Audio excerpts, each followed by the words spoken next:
Hello, good evening. मैं पवन राव आज की क्लास में आप लोगों को पढ़ाने वाला हूं और आपको पहले से पता है कि हम लोग ज्योमेट्री पढ़ रहे हैं। पिछले कुछ लेसन हम लोग डाल चुके हैं। आज के लेसन में हम लोग पढ़ेंगे मीडियन या माध्यिका के बारे में। तो आज हम लोग शुरुआत करते हैं मीडियन या माध्यिका। और जैसा आपको मेरे पिछले 4 या 5 वीडियोज़ आप लोग देख चुके हो, मैं शुरुआत में आप लोगों को बताता हूँ। अगर आपको कंप्लीट ज्योमेट्री आपको समझनी है, देखनी है, तो शुरुआत से जो अगर सिर्फ ये वीडियो नहीं देखना है, आपको पहले वीडियो से देखिए ताकि आपका बेसिक क्लियर हो। और बेसिक क्लियर होगा तभी आपके सही समझ में आएगा। तो मीडियन हम लोग पढ़ते हैं, माध्यिका हम लोग पढ़ते हैं। सबसे पहली बात कि मीडियन या माध्यिका होती क्या है। एक ट्रायंगल अपने पास ए, बी और सी। हम लोग देख रहे हैं कि मीडियन या माध्यिका होती क्या है। हम लोग ट्रायंगल पढ़ रहे थे और ट्रायंगल में हम लोग पढ़ रहे हैं मीडियन या माध्यिका के बारे में। ट्रायंगल के किसी भी वर्टेक्स से, मैं बता चुका हूँ, त्रिभुज के 3 शीर्ष होते हैं, 3 वर्टिसेज होते हैं। किसी भी शीर्ष से सामने वाली भुजा के मिड पॉइंट को मिलाने वाली लाइन, ये अगर डी इसका मिड पॉइंट है, डी अगर मध्य बिंदु है, तो ट्रायंगल के किसी भी वर्टेक्स से अपोजिट साइड के मिड पॉइंट को मिलाने वाली जो लाइन होगी उसको बोलते हैं हम लोग मीडियन या माध्यिका। इसको हम लोग बोलते हैं मीडियन या माध्यिका। ट्रायंगल के किसी भी वर्टेक्स से सामने वाले साइड के मिड पॉइंट को मिलाने वाली जो लाइन होती है उसको बोलते हैं हम लोग मीडियन या माध्यिका। और एक ट्रायंगल इस प्रकार से, ध्यान देना आप लोग, कोई भी अपने पास एक ट्रायंगल है इस प्रकार से ए, बी और सी। अब मैं आपको इसका बेसिक समझाने की कोशिश कर रहा हूँ। एक ट्रायंगल अपने पास ए, बी और सी, ट्रायंगल के किसी भी वर्टेक्स से सामने वाले साइड के मिड पॉइंट को मिलाने वाली लाइन तो मीडियन है, अपने पास माध्यिका है। लेकिन ध्यान दो, एक बार जो पॉइंट मैं समझाने की कोशिश आप लोगों को कर रहा हूँ उस पर ध्यान दीजिए। मान लीजिए बेस इसका 15 है। किसी भी ट्रायंगल की हाइट जो है वो ट्रायंगल से बाहर भी हो सकती है। ऑब्ट्यूज एंगल ट्रायंगल के अंदर ट्रायंगल की जो हाइट होगी वो ट्रायंगल से बाहर होगी। और ट्रायंगल के एरिया का फॉर्मूला, जो भी बेस है, एरिया का जो फॉर्मूला होता है वो होता है half into base into height. Triangle के एरिया का जो फॉर्मूला होगा वो always half into base into height होता है। और हाइट ट्रायंगल से बाहर भी हो सकती है। हाइट का मतलब जो उस पर 90 डिग्री का कोण बना है। एक ऐसा ट्रायंगल जिसका बेस 15 है और इसकी हाइट ये यहाँ से यहाँ तक, इसके हाइट का मतलब जो 90 डिग्री का कोण बनाएगी उसको हम लोग बोलते हैं हाइट h। और मुझे ये बताइए कि यहाँ से हम लोगों ने यहाँ पर एक पॉइंट डाल दिया, मान लीजिए D, और ये अपने पास B से D तक की दूरी 3 है। मान लीजिए एक और पॉइंट डाल दिया हम लोगों ने यहाँ पर E, एक और ट्रायंगल बना लिया और यहाँ से यहाँ तक ये टोटल जो था, यहाँ से यहाँ तक टोटल तो अपने पास 15 था और ये 3 है। और ये मान लीजिए, एक बार मैं समझाने के लिए बता रहा हूँ, ये 7 है और ये अपने पास 5 है। एक ट्रायंगल जो अपने पास ए, बी, सी, उसके अंदर 3 ट्रायंगल बना दिए। तो ध्यान दो, इस वाले ट्रायंगल का जो एरिया होगा, इस त्रिभुज का क्षेत्रफल जो होगा वो बताइए क्या होगा। ट्रायंगल के एरिया का फॉर्मूला होता है half into base into height. तो इस वाले ट्रायंगल का जो एरिया होगा वो होगा हाफ इंटू बेस 3 है और हाइट इसका h मान सकते हो। दूसरा, इस वाले ट्रायंगल ए, डी, ई का जो एरिया होगा, इस वाले ट्रायंगल का एरिया ए, डी, ई का जो क्षेत्रफल होगा, जिसका बेस तो 7 है और हाइट अगर h है तो इसका एरिया होगा हाफ इंटू बेस अपने पास 7 है और हाइट अपने पास h है। ऐसी इस वाले ट्रायंगल का जो एरिया होगा, ए, ई, सी का जो क्षेत्रफल होगा, ए, ई, सी का जो एरिया होगा वो अपने पास होगा हाफ इंटू 5 इंटू h। अगर मैं रेशियो निकालना चाहूँ तो देखो, सभी जगह से h कट जाएगा और हाफ से हाफ कट जाएगा, तो रेशियो आ गया 3:7:5। बहुत इंपॉर्टेंट पॉइंट, सभी लोग ध्यान रखना। एक ट्रायंगल में कितने भी ट्रायंगल आप लोग बना लीजिए, हमेशा एरिया का रेशियो वही होगा जो उसके बेस का रेशियो है। एक ट्रायंगल में आप लोग कितने भी ट्रायंगल बना लो, उनके एरिया का रेशियो हमेशा वही होगा जो उनके बेस का रेशियो है। ऐसा क्यों? क्योंकि h से h हमेशा कट जाएगा और हाफ से हाफ कट जाएगा। अब की बार 2017 मेंस में भी इससे रिलेटेड क्वेश्चन पूछा गया है, तो सभी लोग ये पॉइंट ध्यान रखना। अब मुझे ये बताइए, मैं मीडियन पढ़ा रहा था और मुझे बताओ क्या मीडियन सामने वाले बेस को क्या इक्वल पार्ट्स में डिवाइड करता है, मिड पॉइंट पर मिलता है, और ये अगर मिड पॉइंट है तो क्या अपने पास एरिया जो होगा वो भी क्या आधा आधा हो जाएगा? क्या बेस का रेशियो 1:1 है तो एरिया का रेशियो भी 1:1 होगा। तो ध्यान रखना, माध्यिका त्रिभुज के क्षेत्रफल को समद्विभाजित करती है, मीडियन ट्रायंगल के एरिया को बाइसेक्ट करती है। ये पॉइंट ध्यान रखना, आपको याद रखना है ये पॉइंट कि इस पर बेस्ड क्वेश्चंस आते भी हैं। बेस का रेशियो अगर 3:7:5 है तो इस ट्रायंगल के एरिया का रेशियो भी अपने पास ये वाला ही होने वाला है। ये चीज़ आप लोग ध्यान रखना। मैं फिर समझाता हूँ। एक बार फिर से ध्यान देना क्योंकि इंपॉर्टेंट पॉइंट है और सभी लोग कोशिश करना समझने की। यहाँ पर माध्यिका जो होती है वो त्रिभुज के क्षेत्रफल को समद्विभाजित करती है। इस पॉइंट को आपके दिमाग में ऐसे रखना है, किसी भी वर्टेक्स से सामने वाले साइड के मिड पॉइंट को मिलाते ही एरिया इक्वल हो जाएगा। यानी कि किसी भी वर्टेक्स से सामने वाले साइड के मिड पॉइंट को मिलाने वाली लाइन मीडियन ही होती है और मीडियन जो होती है वो त्रिभुज के क्षेत्रफल को समद्विभाजित करती है 1/2 और इसका एरिया 1/2। जैसे इस वर्टेक्स से अगर इसका मिड पॉइंट को मिला दें, किसी भी वर्टेक्स से सामने वाले साइड के मिड पॉइंट को मिलाते ही एरिया आधा 1/2 पहले हो चुका था, अब हो जाएगा 1/4। किसी भी वर्टेक्स से सामने वाले साइड के मिड पॉइंट को मिलाते ही एरिया आधा हो जाएगा, 1/4 पहले हो चुका है, उसका आधा करोगे तो 1/8। इस वर्टेक्स से इसके मिड पॉइंट को मिला दोगे तो इसका एरिया हो जाएगा 1/16 और इसका एरिया हो जाएगा 1/16।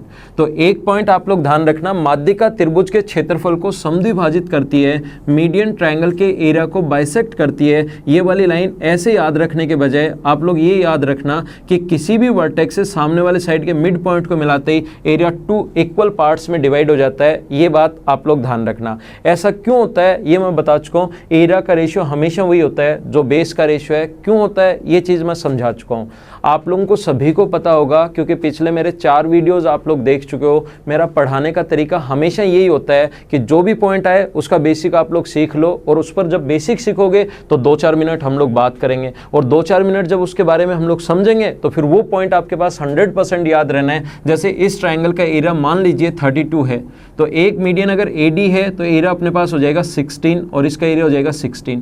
यहाँ से दूसरी मीडियन एक और डाल दी DE तो एरिया हो जाएगा 8 और 8। यहाँ से एक और मीडियन डाल दें तो 4 और 4। यहाँ से एक और मीडियन डाल दें तो 2 और 2। यहाँ से एक और मीडियन डाल दें तो 1 और 1। इस प्रकार से मीडियन जो होती है वो एरिया को इक्वली बाइसेक्ट करती है, माध्यिका त्रिभुज के क्षेत्रफल को समद्विभाजित करती है। ये आप लोग ध्यान रखना। मैंने जैसे आप लोगों को बताया कि जब भी आपके सामने कोई भी पॉइंट आए उससे पहले आप लोग क्यों लगा दीजिए। ऐसा क्यों होता है, या तो वो सेम क्वेश्चन आएगा या उस पर बेस्ड क्वेश्चन आएगा। अगर आपने कभी पढ़ा कि माध्यिका त्रिभुज के क्षेत्रफल को समद्विभाजित करती है या आपने याद कर लिया, मीडियन ट्रायंगल के एरिया को बाइसेक्ट करती है या आपने याद कर लिया, अगर उसके बारे में क्यों समझा होता कि एरिया को बाइसेक्ट क्यों करती है तो आप लोग आसानी से समझ पाते। ये वाला क्वेश्चन एक ट्रायंगल, ये आया हुआ क्वेश्चन मैं करवा रहा हूँ आप लोगों को। एक ट्रायंगल ABC है। CDS के क्वेश्चंस, SSC के क्वेश्चंस और कैट लेवल तक के क्वेश्चंस हम लोग इस चैनल पर पढ़ेंगे। ये मान लो इस प्रकार से D, E और F अपने पास एक ट्रायंगल है। AB की साइड बीच में कोई पॉइंट D है, यहाँ F है और ये E है। E पॉइंट AC को 5:2 के रेशियो में डिवाइड करता है, ये पॉइंट इसको 3:2 के रेशियो में डिवाइड करता है और ये पॉइंट इसको F जो है वो इसको 1:1 के रेशियो में डिवाइड करता है। अगर area of triangle EFC, area of triangle जो है अपने पास, area of triangle EFC, area of triangle EFC equals to अगर 20 सेंटीमीटर स्क्वायर हो, देन आप लोग बताइए कि ट्रायंगल ABC का एरिया क्या होगा, त्रिभुज ABC का क्षेत्रफल क्या होगा। मैं एक बार फिर से समझा रहा हूँ, आया हुआ क्वेश्चन है CDS में, वापस मैं आप लोगों को समझा रहा हूँ। एक ट्रायंगल ABC है, क्वेश्चन क्या है वो मैं बोल भी रहा हूँ और साथ साथ आपको बताते भी जा रहा हूँ। AB के ऊपर कोई पॉइंट D है जो इसको 3:2 के रेशियो में डिवाइड करता है, BC पर कोई पॉइंट F है जो इसको 1:1 के रेशियो में डिवाइड करता है और AC पर कोई पॉइंट E है जो इसको 5:2 के रेशियो में डिवाइड करता है। EFC का क्षेत्रफल अगर 20 सेंटीमीटर स्क्वायर हो, देन हमें ABC का एरिया फाइंड आउट करना है। मैंने आप लोगों को समझाया ट्रायंगल के एरिया का रेशियो हमेशा वही होता है जो उनके बेस का रेशियो है। तो ऐसे क्वेश्चंस करने का तरीका होता है 5 and 2। इस टाइप का जहां भी क्वेश्चन आए और ये रेशियो एंड प्रोपोर्शन से चीज़ें आती हैं, इसका करने का तरीका होता है, इनका सम जो है वो 7 है, इनका जो सम है वो अपने पास 2 है और इनका सम 5 है। इन सभी को इनटू करके इनका सम 7, 2 14 और 5 से गुना करोगे तो ट्रायंगल ABC का क्षेत्रफल अपने अनुसार आप लोग मान लो 70 सेंटीमीटर स्क्वायर। ऐसा क्वेश्चन जल्दी और आसानी से अगर आप लोगों को सोल्व करना है, ज़्यादा नियम लगाने ही नहीं है, ज़्यादा रूल हमें पता नहीं होना चाहिए कि यहाँ पर अपने पास बहुत सारे कोसाइन रूल, ये रूल, साइन रूल, ऐसा लगाने के बजाय ABC एक ट्रायंगल है और ये अपने पास आ गया 70 सेंटीमीटर स्क्वायर। हम लोग क्या करेंगे कि यहाँ से अपने पास A से F को मिला दो, इस ट्रायंगल में A से F को मिला दीजिए। तो मुझे ये बताइए ABF का जो क्षेत्रफल होगा और AFC का जो क्षेत्रफल होगा वो क्या दोनों अपने पास इक्वल होंगे क्या? ए एफ बी का क्षेत्रफल और ए एफ सी का क्षेत्रफल का रेशियो अगर 1:1 है तो एरिया का रेशियो भी 1:1 होगा, और इधर वाला टोटल अगर 70 है तो इधर वाला एरिया भी 35 होगा, और इधर वाला कंप्लीट एरिया जो होगा वो भी अपने पास 35 होगा। अब ए एफ सी का क्षेत्रफल अगर 35 है, और समझाने के लिए मैं एक बार इसको देखो हटा रहा हूँ बीच से, इसको जैसे ही हम लोगों ने हटाया, मुझे बताइए ये रेशियो अपने पास 5:2 है, तो बेस का ratio, base triangle A F C में बेस का रेशियो अगर 5:2 है तो क्या एरिया का रेशियो भी 5:2 होना है क्या? तो टोटल अपने पास 35 है, टोटल 35 है, और क्या आप लोग इसको 5:2 के रेशियो में डिवाइड कर दोगे क्या? अगर इसको 5:2 के रेशियो में डिवाइड करते हो 35 को, तो अपने पास 7 की वैल्यू ये है, तो ये अपने पास आ जाएगा 25, और ये जो अपने पास आएगा ये दूसरे वाला ये आ जाएगा अपने पास 10। क्या 35 को 5:2 में डिवाइड कर लोगे क्या? मैंने पहले भी बताया, अपना पढ़ने का तरीका ये होगा, जब भी आपके समझ में हाँ ना कुछ, जहाँ भी आप लोग बैठे बैठे वीडियोस देख रहे हो वहाँ पर आप लोगों को हाँ ना कुछ बोलना है, जिससे आप लोग इसके अंदर अच्छे से समझ पाओगे ये चीज़ें। अब अपने पास इसका क्षेत्रफल क्वेश्चन में गिवन है 20, तो 10 की वैल्यू 20 क्वेश्चन में गिवन है, तो 20 बट्टे में अपॉन में लिखेंगे 10, और इनटू हमें टोटल का एरिया निकालना है, तो गुना कर देंगे 70 से, ये कट गया, और क्या अपना जो आंसर है वो 140 सेंटीमीटर स्क्वायर आ गया क्या?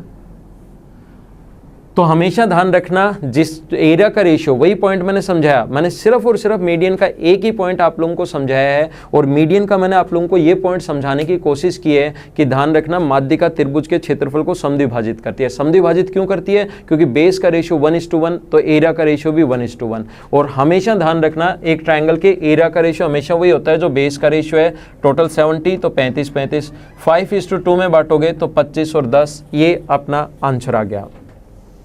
फिर ध्यान दीजिए, अगला पॉइंट मैं एक बार फिर से समझाता हूँ मीडियन के बारे में। आज की क्लास में हम लोग कंप्लीट मीडियन से रिलेटेड जितनी थ्योरी अपने सामने हो सकती है उसको हम लोग आज की क्लास में पढ़ने की कोशिश करेंगे। मीडियन से रिलेटेड जितने पॉइंट्स अपने पास हैं, ध्यान दो, एक ट्रायंगल अपने पास ए बी और सी, एक ट्रायंगल अपने पास ए बी और सी, तो आप लोग मुझे बताइए किसी भी वर्टेक्स से सामने वाले साइड के मिड पॉइंट को मिलाने वाली लाइन मीडियन है। इस वर्टेक्स से सामने वाले साइड के मिड पॉइंट को मिलाने वाली लाइन मीडियन, इस वर्टेक्स से सामने वाले साइड के मिड पॉइंट को मिलाने वाली लाइन मीडियन, और इस वर्टेक्स से सामने वाले साइड के मिड पॉइंट को मिलाने वाली लाइन मीडियन, और एक त्रिभुज की तीनों मीडियन ए डी बी और सी एफ जो हैं, ध्यान रखना ट्रायंगल की तीनों मीडियंस का sum A D plus B E plus C F छोटा होता है उसके पेरीमीटर से A B plus B C plus C A से। एक ट्रायंगल की तीनों मीडियंस का जो सम होता है A D plus B E plus C F, त्रिभुज की तीनों माध्यिकाओं का योग उसके परिमाप से हमेशा छोटा होता है। ये बात आप लोग ध्यान रखना। मैंने पहले भी आप लोगों को समझाया है, जब मैंने डेमो क्लास थी हमारी ज्योमेट्री का फर्स्ट लेसन जो था, फर्स्ट क्लास जो थी, उसमें मैंने बताया था कि 2013 में या 14 में जो क्वेश्चंस आते थे, जो लास्ट कंक्लूजन था उस पर बेस्ड क्वेश्चंस आते थे। लेकिन आजकल ये आया कैसे, मैं जो क्वेश्चन इसके बीच से एसएससी ने पूछा है ना, वो अभी समझाने की कोशिश करता हूँ कि ये आया कैसे, इस पर बेस्ड क्वेश्चन पूछा है। और मेरा हमेशा पढ़ाने का तरीका ये, जो भी पॉइंट आप लोग पढ़ो उसका बेसिक पता होना चाहिए, ये आप लोग ध्यान रखना। तो ये किस प्रकार से अपने पास आया, ये कैसे प्रूव होगा, इसको मैं बताने की कोशिश करता हूँ। इधर ध्यान देना बोर्ड पर और कोशिश करना सीखने की। मैं वापस बना रहा हूँ आपके लिए एक डायग्राम, वापस देखिए।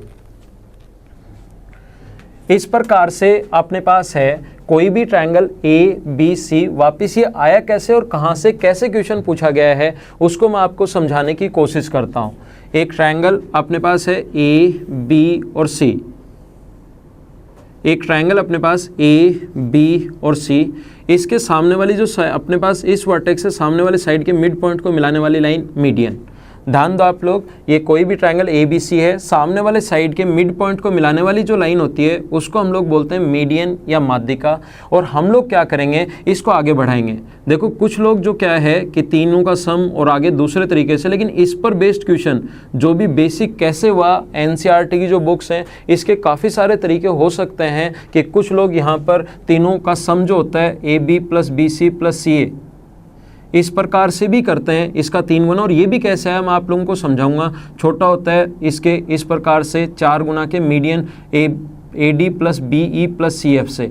लेकिन आपको ऐसे तुक्के नहीं मारने हैं कि इस प्रकार से इसको भी आधा कर दिया, इसको भी आधा कर दिया तो दुगुने से बड़ा है तो 1.5 गुना से बड़ा होगा। इस टाइप की चीज़ें करने के बजाय जैसे अपने पास सही तरीके से प्रूव होता है और क्वेश्चन उसके बीच से एसएससी उठाता है, तो इस प्रकार की चीज़ें सिर्फ और सिर्फ ऐसे ही कि एक बार देख लिया हो गया, ऐसे करने के बजाय प्रॉपर आपका तरीका सही होना चाहिए ताकि उस पर बेस्ड क्वेश्चन आए तो आप लोग कर पाओ। हम लोग क्या करेंगे, मीडियन है तो मीडियन मिड पॉइंट पर मिलती है और यहाँ से ए से डी तक जितना है उतना ही इसको आगे बढ़ा लिया, डी से के तक हम लोगों ने आगे जो एक्सटेंड किया, जितना ए से डी तक है उतना ही हम लोगों ने इसको आगे बढ़ाया डी से के तक, और सी से के मिला दीजिए आप लोग। तो देखो ये साइड इसके बराबर, क्योंकि ये मीडियन है, ये साइड इसके बराबर हम लोगों ने बढ़ाया इतना है। और बचपन में आपने पढ़ा होगा कि वर्टिकली अपोजिट एंगल शीर्षाभिमुख कोण हमेशा बराबर होता है। पहले मैं आपको 4 सेंटर्स पढ़ाऊंगा, उसके बाद मैं कॉन्ग्रुएंसी या सर्वांग समता बताऊंगा। तो 2 साइड बराबर और बीच का कोण अगर बराबर है तो क्या दोनों के दोनों ट्रायंगल एस ए एस से दोनों के दोनों त्रिभुज क्या कॉन्ग्रुएंट हो गए, क्या सर्वांग सम हो गए क्या? ये चीज़ मैं सिखाऊंगा जब हम लोग 4 सेंटर्स पढ़ लेंगे। उसके बाद ये वाला पॉइंट मैं बताऊंगा कि 2 ट्रायंगल अपने पास 2 साइड और एक कोण अगर बराबर है तो सर्वांग सम हो जाएंगे, और सर्वांग सम हो जाएंगे तो बची हुई तीसरी साइड भी, ये वाली जो साइड है ये इसके इक्वल होगी, ये इसके बराबर, ये इसके बराबर। तो इस ट्रायंगल, कौन कौन सा ट्रायंगल, मैं नाम भी लिख देता हूं, A D B, triangle A D B सर्वांग सम हो गया। कॉन्ग्रुएंसी का साइन है, जो पॉइंट आगे आएगा वो एक बार यहाँ काम आ रहा है तो मैं आप लोगों को बता देता हूँ, के डी सी के साथ, ट्रायंगल के डी सी के साथ सर्वांग सम होगा। और सर्वांग सम अगर हुआ तो अपने पास ए से बी तक की जो लेंथ है ये बाहर वाली, ये बराबर होगी के से सी तक। थर्ड साइड भी अपने पास बराबर होगी, ए बी बराबर होगा किसके, सी के या के सी के, आप लोग दोनों में से कुछ भी लिख सकते हो।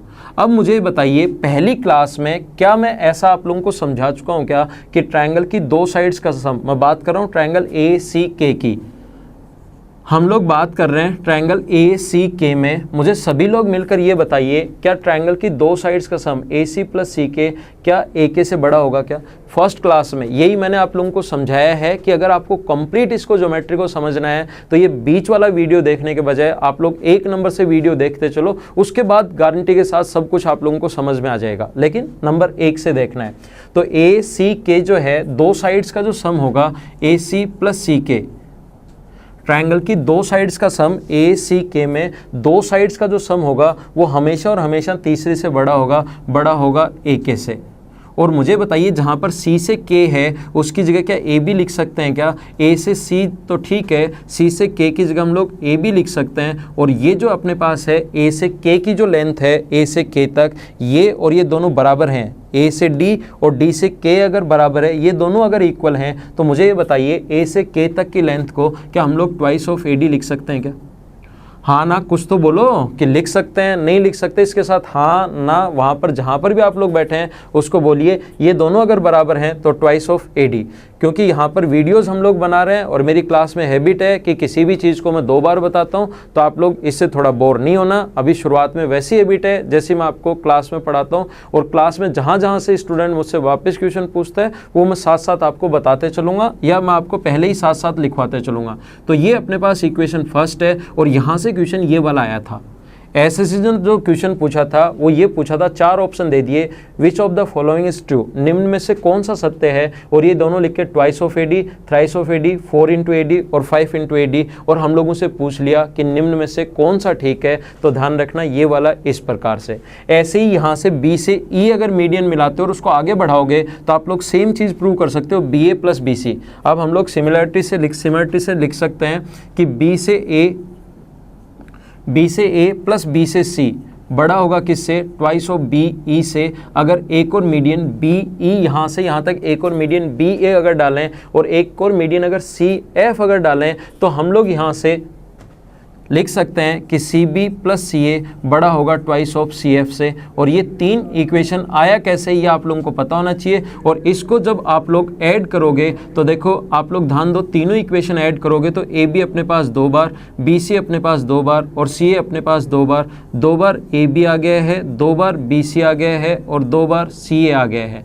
बड़ा होगा twice of A D plus B E plus C F, 2 अगर कॉमन ले लें और 2 से 2 कट गया, और यही हमें प्रूव करना था कि ट्रायंगल का जो पेरीमीटर होता है, तीनों भुजाओं के योग को हम लोग पेरीमीटर बोलते हैं। ये मैं आपको मेंसुरेशन में सिखाऊंगा। तो त्रिभुज का जो परिमाप होगा उसके मीडियन के सम से हमेशा बड़ा होता है। और क्यों बड़ा होता है ये पॉइंट आप लोगों को ध्यान होना चाहिए, क्योंकि इससे रिलेटेड एसएससी क्वेश्चंस पूछ लेता है। तो ये पॉइंट आप लोग याद रखना। आगे चलते हैं, नेक्स्ट पॉइंट मैं आप लोगों को समझाने की कोशिश करता हूं।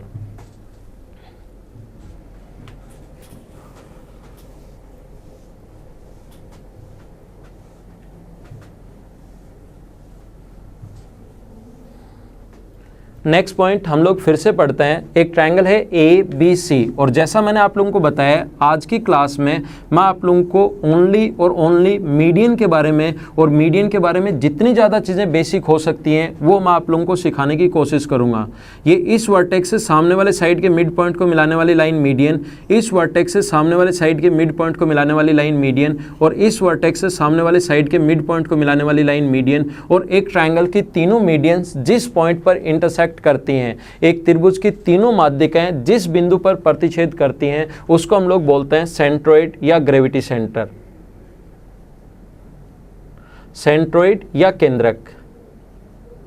एक ट्रायंगल की तीनों मीडियंस जिस पॉइंट पर इंटरसेक्ट करती हैं उसको हम लोग बोलते हैं सेंट्रोइड या केंद्रक। और ध्यान रखना ग्रेविटी सेंटर भी नाम इसी का है।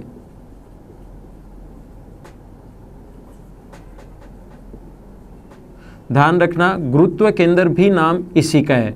एक ट्रायंगल की तीनों मीडियंस जिस पॉइंट पर इंटरसेक्ट करती हैं, एक त्रिभुज की तीनों माध्यिकाएं जिस बिंदु पर प्रतिच्छेद करती हैं, उसको बोलते हैं ग्रेविटी सेंटर या गुरुत्व केंद्र। इसको बोलते हैं सेंट्रोइड या केंद्रक। सबसे पहले मैंने आप लोगों को समझाया कि ग्रेविटी सेंटर या सेंट्रोइड होता क्या है, केंद्रक होता क्या है, और अब इसके बारे में मैं आपको समझाता हूँ डिटेल से। देखिए ध्यान रखना, जो गुरुत्व केंद्र होता है, जो ग्रेविटी सेंटर जो होता है, यहाँ पर कुछ रिलेटेड क्वेश्चंस आप डेमो क्लास देखिए, उसमें काफ़ी सारे क्वेश्चंस आपको देखने को मिलेंगे जिनको मैं आपके लिए एक्सप्लेन करता हुआ चलूंगा। पहला पॉइंट, ग्रेविटी सेंटर जो होता है वो त्रिभुज के क्षेत्रफल को 6 इक्वल पार्ट्स में डिवाइड करता है।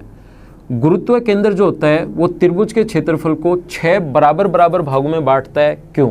ग्रेविटी सेंटर से रिलेटेड जितने पॉइंट्स हैं ये सभी एक ही जगह क्यों इंटरसेक्ट करते हैं, 6 भागों में क्यों बांटता है, एरिया का फॉर्मूला 4/3 क्यों लगता है मीडियन देने के बाद, वो सारी चीज़ें मैं आज की क्लास में यहाँ पर आप लोगों को समझाने की कोशिश करूँगा। तो पहला पॉइंट, या माध्यिका को ग्रेविटी सेंटर 2:1 के रेशियो में डिवाइड कैसे करता है, वो सारी चीज़ें आप लोगों को मैं समझाने की कोशिश करूँगा। देखिए ध्यान दीजिए आप लोग बोर्ड पर। तो पहला पॉइंट अपने पास ये है, 6 इक्वल पार्ट्स में डिवाइड क्यों करता है वो तो मैं अभी समझा रहा हूँ। उससे पहले मैं आपको ये समझा रहा हूँ कि इसके सभी जो पॉइंट हैं वो मुझे ये बताइए एक ही जगह से पास क्यों होते हैं, सभी मीडियन एक ही पॉइंट से पास क्यों हुई। ये तीसरी, 2 तो पास होंगी ठीक है, तीसरी ऊपर से या नीचे से पास क्यों नहीं हुई, इसको कैसे प्रूव करेंगे आप लोग।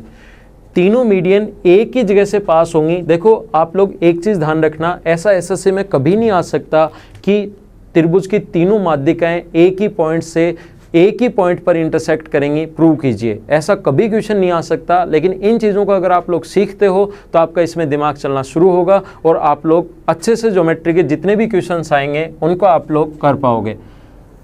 तो मैंने कहा इस वीडियो के साथ या इस अपने पास YouTube चैनल के साथ वो लोग जुड़े रहिए जिनको लगता है कि मुझे बेसिक सभी चीज़ों का कंप्लीट बेसिक पता होना चाहिए। बाकी क्वेश्चंस में अगर किसी क्वेश्चन में कौन सी अप्रोच जल्दी लगती है वो तो मैं आपको समझाऊंगा ही।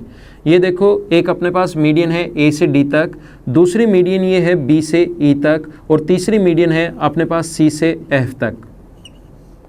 कोशिश करना समझने की, 3 मीडियन है, A से अपने पास D तक, B से अपने पास E तक और C से अपने पास F तक। हम लोगों ने क्या किया, ट्रायंगल की 2 मीडियन जहाँ पर मिलती हैं उसको भी हम लोग ग्रेविटी सेंटर बोल रहे हैं। और यहाँ से हम लोग क्या कर रहे हैं कि इस प्रकार से A से G को मिलाया, 2 मीडियन मिल गई, हम लोगों ने A से G को मिलाया और इसी को आगे बढ़ाया आगे की तरफ। और अब हम लोग प्रूव करेंगे कि अपने पास ये जो है G जो है वो ग्रेविटी सेंटर है, गुरुत्व केंद्र। अगर हम लोग प्रूव करेंगे कि A से G को मिला तो सकते ही हैं और इसी को आगे बढ़ाया D तक, और हम लोग प्रूव करेंगे कि D भी यहाँ पर मिड पॉइंट है। और जैसे ही ये मिड पॉइंट प्रूव हो गया, ध्यान रखना मिड पॉइंट प्रूव होते ही मतलब तीसरी भी मीडियन है।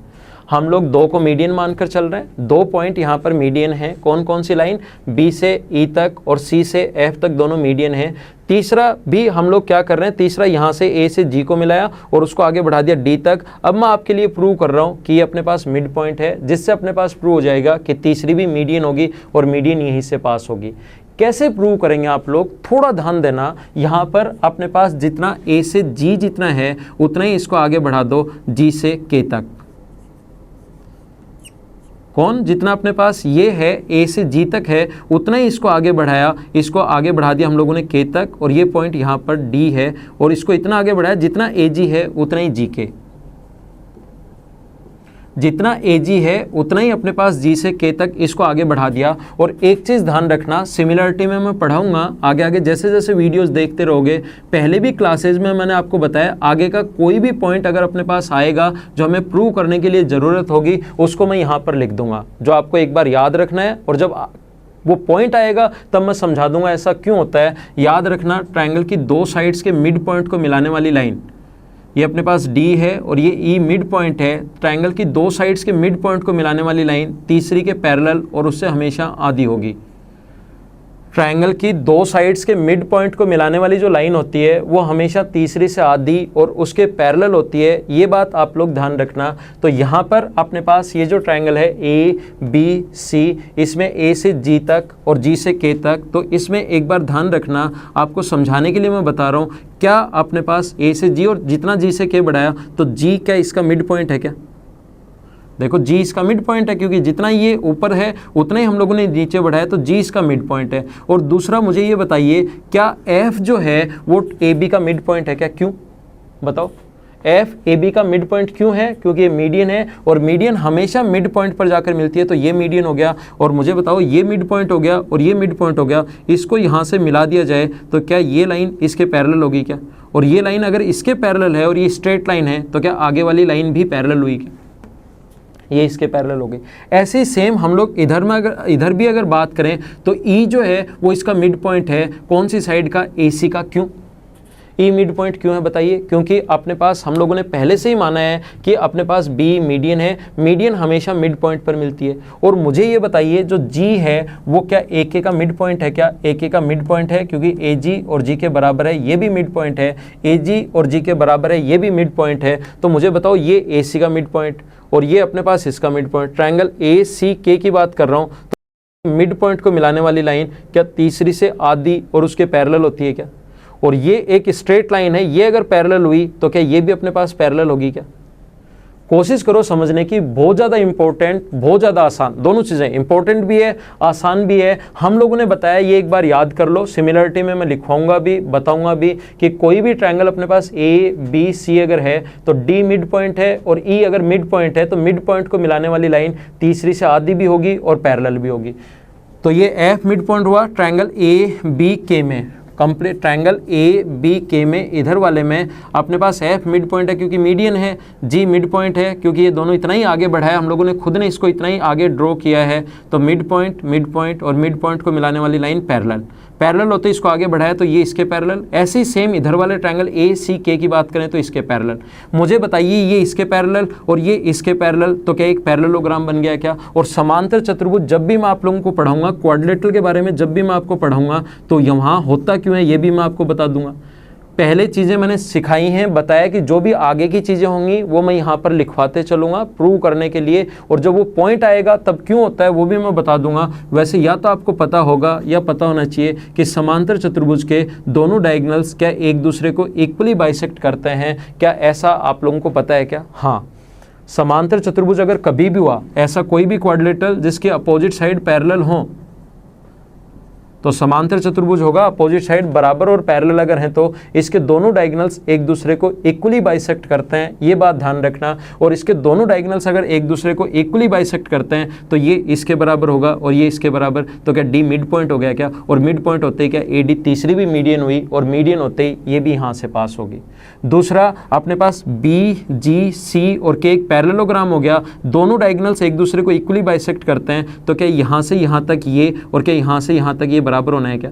और कोशिश करना समझने की। ये अगर मान लो एक है या कुछ भी मान लो आप लोग, ए बी सी डी कुछ भी मान लो इसको मान लीजिए आप लोग अल्फ़ा है, तो ये भी अपने पास अल्फ़ा होगा। और ए से जी तक, जी से के तक बराबर है। बताओ जी से के तक कितना है, 2 अल्फ़ा, तो ये भी कितना आ गया अपने पास, ए से जी भी कितना होगा, 2 अल्फ़ा। अल्फ़ा से अल्फ़ा कट गया, रेशो अगर निकालें तो मुझे बताओ यहाँ से ए से जी और जी से के तक का मान जो आया वो क्या 2:1 आ गया है क्या? हाँ ना, कुछ तो बोलो। तो ग्रेविटी सेंटर इसको 2:1 में क्यों बांटता है, ये चीज़ भी यहीं से प्रूव होती है। अगर आप लोग बेसिक समझना है, वैसे कई तरीके हो सकते हैं, क्षेत्रफल करके, ये करके, एरिया करके, लेकिन जो सही तरीका है, जो बेसिक होना चाहिए कि 2:1 के रेशियो में डिवाइड कैसे करती है। बाकी जुगाड़ तो आप लोग कैसे भी लगा लो कि ऐसे ऐसे, सही तरीका ये है कि अपने पास 2:1 के रेशियो में इस प्रकार से आया। कैसे आया, हम लोगों ने बी जी सी और के को एक पैरेललोग्राम प्रूव कर दिया, समांतर चतुर्भुज रख दिया, और समांतर चतुर्भुज के जो दोनों डायगोनल्स हैं एक दूसरे को इक्वली बाइसेक्ट करते हैं, तो ये इसके बराबर और ये इसके बराबर। ये मैं एक ले लूं, अल्फा नहीं लेकर आप लोग एक ले लो या दो, कुछ भी कोई भी मान ले लो, ये एक ले लो और ये एक ले लो, तो जी से के तक जो अपने पास ये पॉइंट जी है, जी से के तक 2 हुआ, तो ए से जी भी इसके बराबर है, तो ये भी 2, और ये अगर 2 है तो मीडियन ए डी ऊपर वाला 2 और नीचे वाला 1। तो ध्यान रखना ग्रेविटी सेंटर जो होता है वो माध्यिका को 2:1 में बांटता है। यहां से यहां तक इधर वाला 2 होगा, ये 1 होगा, ये 2 होगा, ये 1 होगा। साथ साथ आप लोग पढ़ने का तरीका मैंने बताया है, लेटकर ऐसे वीडियो नहीं देखना है, साथ साथ नोटबुक साथ रखिए, उसमें साथ लिखते चलो और ये चीज़ें, और उसके बाद जैसे एक बार लिख लेते हो वीडियो उसमें लिखना, जो आपकी नोटबुक है उसको देखना और साथ साथ वीडियो चलना चाहिए। उसके बाद ये वीडियो हमेशा के लिए बंद कर दो, क्योंकि इसमें आपको 1 घंटा लगेगा और खुद की कॉपी जो नोटबुक है उसको पढ़ने में ज़्यादा से ज़्यादा आपको 8 या 10 मिनट लगेंगे। तो साथ साथ आप लोग लिखते चला करो, पोज करके लिख लिया करो, क्योंकि हम लोग इतना टाइम नहीं मिलेगा कि साथ साथ आप लोग लिख पाओ। आगे चलते हैं, तो रेशियो देखो, मैं एक बार फिर लिख देता हूँ। जो इम्पोर्टेंट पॉइंट होगा उसको मैं लास्ट में, कि ये चीज़ आप लोगों को याद होनी चाहिए, ये आप लोगों को याद रखना है, ये मैं आप लोगों को बताऊंगा। देखिए अपने पास इस प्रकार से है, ये कोई भी अपने पास ट्रायंगल है ए बी और सी, ये अपने पास इस प्रकार से है, median A D, mid point को मिलाने वाली लाइन मीडियन, ये अपने पास मीडियन है बी ई, और ये अपने पास मीडियन है सी एफ। मिड पॉइंट को मिलाने वाली जो लाइन होगी वो होगी मीडियन। अपने पास ये ध्यान रखना, ये ग्रेविटी सेंटर जी, एक ट्रायंगल की तीनों मीडियंस जहाँ पर मिलती हैं उसको गुरुत्व केंद्र या ग्रेविटी सेंटर बोलते हैं हम लोग। और ग्रेविटी सेंटर जो होता है ए जी और जी डी का रेशियो, ध्यान रखना ए जी और जी डी का रेशियो हमेशा कितना होगा, 2:1। कैसे आया, मैंने थोड़ी देर पहले आपको समझाया। बी जी और जी ई का जो रेशियो होगा वो कितना होगा, ये चीज़ें आप लोगों को याद होनी चाहिए, 2:1। और ध्यान रखना सी जी और जी एफ का रेशियो, सी जी और जी एफ का जो रेशियो होगा वो 2:1। कई बार स्टूडेंट मुझसे क्लास में भी पूछते हैं और खुद ही याद कर लेते हैं कि रेशियो 2:1, रेशियो 2:1, रेशियो 2:1, ये 2 दिखाई देता है, ये 2 दिखाई देता है और दोनों को बराबर रख लेते हैं। ध्यान रखना ये दोनों इक्वल नहीं है, इनका रेशियो इक्वल है, ये चीज आप लोग ध्यान रखना। जैसे ये 6 हो सकती है और ये 3 हो, ये 8 हो सकती है और ये 4 हो, ये 10 हो सकती है और ये 5 हो, तो रेशियो तो देखो 2:1 है, लेकिन 8 और 6 बराबर है क्या? तो ध्यान रखना है दोनों इक्वल नहीं होती, आप लोग ये गलती मत करना, इनका रेशियो इक्वल होता है, ये बात आप लोग ध्यान रखना। फिर मैं आप लोगों को समझा रहा हूं कि कोई भी अपने पास एक ट्रायंगल है ए बी और सी, कोई भी अपने पास एक ट्रायंगल है ए बी और सी, यहाँ से अपने पास इसके मिड पॉइंट को मिला दो, तो मिड पॉइंट को मिलाते ही यहाँ पर मान लो इसका ग्रेविटी सेंटर है जी, और ग्रेविटी सेंटर इसको 2:1 में बांटता है। ध्यान रखना ग्रेविटी सेंटर जो होता है, गुरुत्व केंद्र जो होता है, जैसा मैंने पहला पॉइंट आप लोगों को बताया था शुरुआत में, और इससे रिलेटेड बहुत अच्छे अच्छे क्वेश्चंस हम लोग करेंगे, ध्यान रखना। और इस पर बेस्ड एक आसान सा क्वेश्चन आता भी है, आया हुआ भी है, ध्यान रखना। ग्रेविटी सेंटर ट्रायंगल के एरिया को 6 इक्वल पार्ट्स में डिवाइड करता है। गुरुत्व केंद्र त्रिभुज के क्षेत्रफल को 6 बराबर बराबर भागों में बांटता है। क्यों ऐसा मैंने पहले भी आप लोगों को बताया कि बराबर बराबर बांटता है, लेकिन उसका हम लोगों ने बेसिक क्लियर नहीं किया था कि क्यों बांटता है, वो यहाँ पर मैं आपको समझाता हूँ। एक आसान सा क्वेश्चन जो एसएससी के प्री के 11 या 12 या 13 2012 या 13 के प्री के क्वेश्चन पेपर में आया हुआ है। आप लोग खुद देखोगे प्रीवियस ईयर्स के जब क्वेश्चंस देखोगे कि ट्रायंगल ए बी सी जो है इसका एरिया अगर 72 सेंटीमीटर स्क्वायर है, एरिया ऑफ ट्रायंगल ए, ये आसान आसान क्वेश्चन आते हैं, एसएससी में आसान क्वेश्चन भी आते हैं, अच्छे क्वेश्चन भी आते हैं। तो अच्छे क्वेश्चंस के लिए हम लोग बेसिक पढ़ रहे हैं, बाकी आसान क्वेश्चन तो बताओ कि ट्रायंगल बी जी डी का क्षेत्रफल कितना होगा, बी जी डी का एरिया कितना होगा, बी जी डी का क्षेत्रफल कितना होगा। तो टोटल 72 है और 72 का 1/6 अगर आप लोग करोगे तो ये आ गया 12 सेंटीमीटर स्क्वायर। ये अपना आंसर है। आसान सा क्वेश्चन, आपके माइंड में क्लियर करने के लिए चीज़ें ये मैंने बता दिया है। अब मैं आप लोगों को समझा रहा हूँ कि ये जो रेशियो होता है अपने पास 2:1 का रेशियो मैं समझा चुका हूँ क्यों होता है, ये 1/6 में क्यों डिवाइड करता है। ध्यान देना, थोड़ी देर पहले मैंने समझाया आप लोगों को, ये मान लो अपने पास मीडियन अगर है तो ये 1 है, तो ये 1 है। आप लोग एक काम कीजिए, यहाँ से यहाँ तक अगर मिला दें तो देखो ये बेस इधर वाला 2 है और ये बेस इधर वाला 1 है। तो ध्यान रखो बेस का रेशियो अगर 2:1 है तो ट्रायंगल ए जी बी और ट्रायंगल जी बी डी के क्षेत्रफल का रेशियो भी क्या 2:1 होना है क्या। पहला पॉइंट ही मीडियन के तुरंत बाद मैंने आज की क्लास में ये समझाने की शुरुआत की थी कि ट्रायंगल के एरिया का रेशियो हमेशा वही होता है जो उनके बेस का रेशियो है। तो बेस यहाँ पर इस ट्रायंगल का जो ए डी बी का बेस, जो दो ट्रायंगल बने, इसका बेस तो 2 है और इसका बेस 1 है। ये अपने पास ऊपर वाला तो 2 है और नीचे वाला अपने पास 1 है। ऐसे ही मुझे बताओ इधर की यहाँ से भी मिला दें तो हम लोग ट्रायंगल इसको जी से सी को मिला दें तो ए डी सी ट्रायंगल में बेस का रेशियो अगर 2:1 है तो एरिया का रेशियो भी क्या 2:1 होगा क्या। एरिया को हम लोग गोले से और जो रेशियो है उसको हम लोग डिनोट कर रहे हैं डायरेक्ट और इसको क्षेत्रफल को 2 से। एरिया का रेशियो हमेशा वही होता है जो बेस का रेशियो है। और मुझे बताइए मीडियन सामने वाले साइड के मिड पॉइंट पर जाकर मिलती है। इस ट्रायंगल ए जी बी की बात कर रहा हूँ मैं, ए जी बी में यहाँ से अगर मीडियन डाल दें सामने वाले साइड के मिड पॉइंट, क्योंकि मीडियन हमेशा मिड पॉइंट पर जाकर मिलती है, तो पहले 2 था तो क्या इसका क्षेत्रफल 1 और इसका क्षेत्रफल क्या 1 हो जाएगा क्या।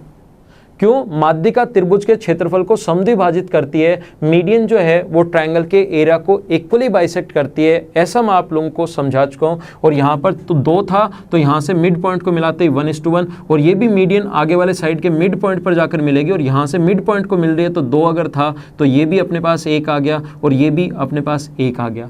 और मुझे सभी लोग मिलकर बताओ कि ये क्षेत्रफल 1 है, ये क्षेत्रफल 1 है, इसका एरिया 1 है, इसका एरिया 1 है, 1 है और 1 है, तो टोटल का क्षेत्रफल हुआ 6। तो क्या इसका क्षेत्रफल 1 आ गया है क्या। तो ध्यान रखना 6 इक्वल पार्ट्स में डिवाइड करता है। और अगर हम लोग माने कि टोटल का एरिया जो है, टोटल एरिया अगर अपने पास 1 माने, यहाँ तो टोटल 6 था तो 1 1 1 1 1 और 1 आ गया। और टोटल का एरिया अगर हम लोग 1 माने कि टोटल अगर अपने पास 1 है तो ये ए डी, ये बी ई और ये सी एफ जो है वो अपने पास 1/6 1/6 1/6 1/6 1/6 और 1/6 और ये ग्रेविटी सेंटर अपने पास जी। देखो आप लोग थोड़ा ध्यान देना, मैंने आप लोगों को आज की क्लास में समझाया कि माध्यिका त्रिभुज के क्षेत्रफल को समद्विभाजित क्यों करती है। एक ट्रायंगल की तीनों मीडियन जिस पॉइंट पर इंटरसेक्ट करती हैं उसको बोलते हैं हम लोग ग्रेविटी सेंटर या गुरुत्व केंद्र। गुरुत्व केंद्र में तीनों माध्यिकाएं एक ही बिंदु पर क्यों इंटरसेक्ट करती हैं, तीनों माध्यिकाएं एक ही पॉइंट पर इंटरसेक्ट क्यों करती है, ये पॉइंट मैंने आप लोगों को समझाया। और मैंने कहा कि त्रिभुज का क्षेत्रफल को 6 बराबर बराबर भागों में कैसे बांटोगे, ग्रेविटी सेंटर इसके रेशियो को 2:1 के रेशियो में कैसे डिवाइड करेंगे, ग्रेविटी सेंटर माध्यिका को 2:1 में क्यों बांटता है, कैसे बांटता है, वो सारे पॉइंट्स आप लोगों को समझाने की कोशिश की। मेरे जो वीडियोस होंगे इस YouTube चैनल पर वो 30 से 40 मिनट के वीडियोस हम लोग रखेंगे ताकि आपको देखने में आसानी हो। तो ये अपने पास ग्रेविटी सेंटर का जो पार्ट फर्स्ट था उसको मैंने आपको समझाने की कोशिश की। अगली क्लास में मैं मीडियन का पार्ट सेकेंड इसके तुरंत बाद बनाने वाला हूँ ताकि आप लोग 30 से 35 या 40 मिनट तक के वीडियो जब देखते हो तो थोड़ा सा आपके लिए सूटेबल होता है। फिर आपको लगेगा कि वीडियोस का टाइम बढ़ाना चाहिए तो हम लोग वो बढ़ा देंगे, लेकिन शुरुआत में इसको हम लोग 2 भागों में डिवाइड कर लेते हैं। अगली क्लास में मैं बताऊंगा आपको, नेक्स्ट क्लास में नेक्स्ट लेसन में मैं बताने वाला हूं कि अगर तीनों मीडियन दी हुई हैं तो ये इसका एरिया आप लोगों को याद है S-M1 S-M2 और S-M3, लेकिन मैं बताने वाला हूं कि ये आया कहां से, 4/3 कहां से आया। अपोलोनियम थ्योरम जो है वो कहाँ से आई, अपोलोनियम थ्योरम कई स्टूडेंट को पता नहीं कि होती क्या है, या मैं आप लोगों को बताऊंगा कि आया कैसे, और इससे रिलेटेड काफ़ी सारे इंपॉर्टेंट पॉइंट्स और हैं जो मैं आपको नेक्स्ट लेसन में, जो अपना नेक्स्ट अगला लेसन होगा पार्ट 2 मीडियन का, उसमें पढ़ाने वाला हूँ। तो आगे मिलते हैं अगली क्लास में, तब तक के लिए bye bye, take care, see you in the next lesson, thank you.